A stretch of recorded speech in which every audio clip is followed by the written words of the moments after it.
Hello' everyone. মহাকাশচাৰীয়ে মহাকাশত কেনেকৈ মূৰ ধুৱে জানিব ইচ্ছা নাযায়নে? আজি এই ভিডিঅ'টোৰ জৰিয়তে দেখা পাব মহাকাশত থকা মহাকাশচাৰীসকলে কেনেকৈ মূৰ ধুৱে। আৰু এই বেগটো দেখিছেনে? বেগটোত গৰম পানী আছে আৰু এইটো চেম্পু আৰু এখন টাৱল আৰু এখন ফণী।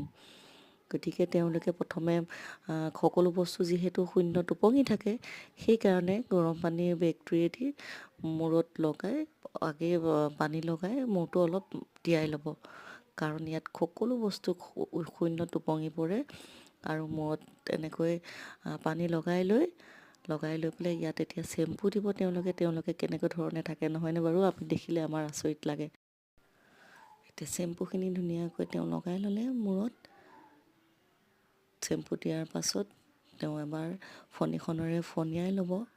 সেয়া দেখিছেনে? ফণীখনেৰে ফণিয়াই লৈছে, কাৰণ তাততো মানে পানী ঢালোঁ বুলি ঢালিব নোৱাৰে। আৰু এই চেম্পুখিনি যে টাৱেলেৰে মচি ল'ব তেওঁ। মচি লৈ তেতিয়াহে পানী আকৌ অলপ অলপ দি, মানে বহুত কষ্টকৰ নহয়নে বাৰু? তেওঁলোকে তেনেকৈ থাকিবলগীয়া হয় তাত। আমি ইয়াত লিটাৰে লিটাৰে পানী ঢালোঁ আৰু তেওঁলোকে কিমান কম পানীত তেওঁ মূৰ ধুলে দেখিছেনে বাৰু? কিমান ট্ৰেইনিং ইয়াতেই লৈ যায় তেওঁলোকে। সঁচাকৈ মানুহৰ ব্ৰেইনবোৰ কেনেকুৱা নহয়নে? মানুহৰ ব্ৰেইনৰ লগতে কথা। তেওঁলোকে কিমান পঢ়িছে চাগে, কিমান কষ্ট কৰিছে আজি তেওঁলোকে মহাকাশত গৈ থাকিব পাৰিছে। এগৰাকী মাইকী মানুহ হৈ তেওঁ কিমান আমাৰ গৌৰৱৰ কথা।